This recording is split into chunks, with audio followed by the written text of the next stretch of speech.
थाइनि केसे केरेंनि कक सिलचामुं तुबुई CBI cherry नाइनानि सानमुं तिसाका प्रदेश कांग्रेसनि कासको आशिष कुमार साहा तिनि फारसाला आगरतला प्रदेश कांग्रेस भवनाव कक्तमा थुंनायनि पान्दा संचावै अकक साका प्रदेश कांग्रेसनि कासको आशिष कुमार साहा कक्तमा थुंनायनि पान्दाव बनकारिबो तंगो खुगफां प्रबीर चक्रवर्तीनो खबै जुदा जुदा कांग्रेसनि आदंग्रक फारसाला कक्तमा थुंनायनि पान्दा संचावै प्रदेश कांग्रेसनि कासको आशिष कुमार शाह साइखना रेखा सय थाइनि बुग्रानो थुयामो मुथुबै बिनि थाइनो बैनि यागो याफरजागै तंखा हास्तो गोबांमा थाइनि केसे केरें ओंगै तंगो आबोनो तैयि हास्ते हापा ताबुकबो फिरकमुं रैयाखो हाइनि बागै प्रदेश कांग्रेसनि बुखाक्तै सालचिबानि जरा खाजाखा अजरानि बिसिंगो कक फिरकमुं माया हिंके सीबीआई चेरै नाइनानि बागै जबाबो अंखरनाय हिनै साइखना रेखा प्रदेश कांग्रेसनि कासको आशिष कुमार साहा আমাদের রাজ্যে বর্তমান যে সরকার এবং শাসক দল পুরোপুরি দুর্নীতিতে নিমজ্জিত। একটা সরকারের মন্ত্রী বিধায়ক থেকে শুরু করে এই শাসক দলের সর্বস্তরে দুর্নীতি রন্ধ্রে রন্ধ্রে যেভাবে মাথাচাড়া দিয়েছে এবং সংঘবদ্ধ রূপ নিয়েছে, এই বিষয়গুলি বিভিন্ন সময়ে দলের তরফ থেকে এবং আমাদের বিধানসভায় আমাদের দলের বিধায়করা তুলে ধরে রাজ্যের যারা সরকার পরিচালনায় আছেন, বিশেষ করে রাজ্যের মাননীয় মুখ্যমন্ত্রী এর একটা বিহিত আমরা আশা করেছিলাম উনি পদক্ষেপ নেবেন, কিন্তু দেখা গেল রাজ্যের মুখ্যমন্ত্রীর দপ্তর, রাজস্ব দপ্তর,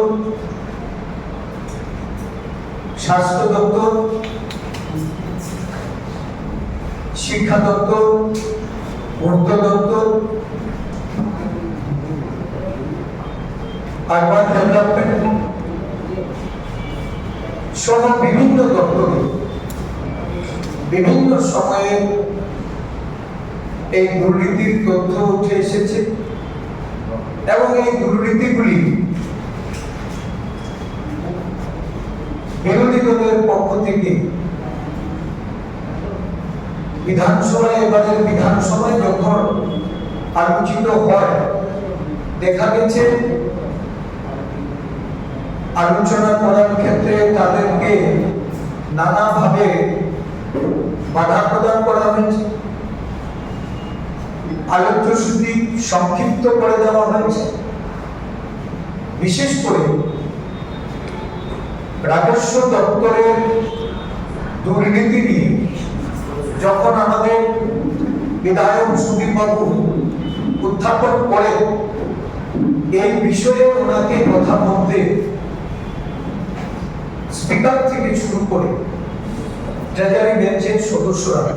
তারা নানাভাবে বাধা দিয়ে এটাকে প্রতিহত করেছে। পরবর্তী সময়ে সুদীপ বাবু সাংবাদিক সম্মেলন করে এই বিষয়টা তুলে ধরেছে। এই বিষয়টা এটা মুখ্যমন্ত্রীর দপ্তর, রাজস্ব দপ্তর, এই দপ্তরে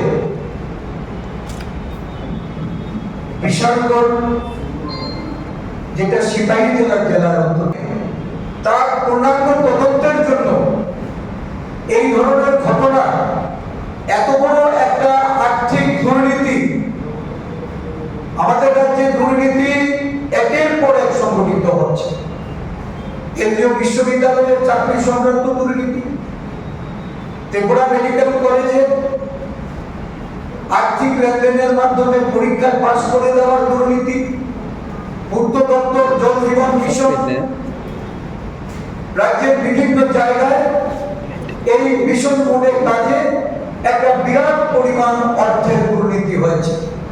আমাদের কাছে স্পেসিফিক কিছু ধর্মনগর, পানিসাগর, বিভিন্ন ব্লকে দুর্নীতির তথ্য উঠে এসেছে। আপনারাও বিভিন্ন জায়গায় এই তথ্য সংগ্রহ করে আপনারা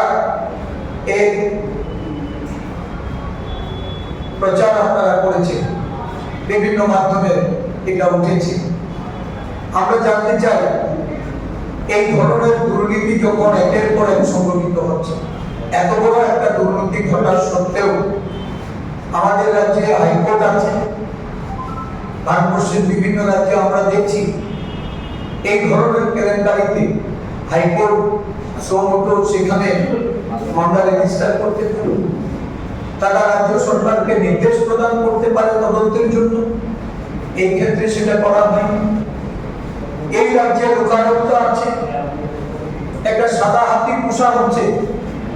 কিন্তু এই লোকায়ুক্তের মাধ্যমে এই দুর্নীতি কোনো ধরনের তদন্ত হয়নি বা তদন্ত করার জন্য কোনো পদক্ষেপ নেওয়া হয়নি। তাই আমরা আজকে মুখ্যমন্ত্রীর প্রতি আমাদের দাবি,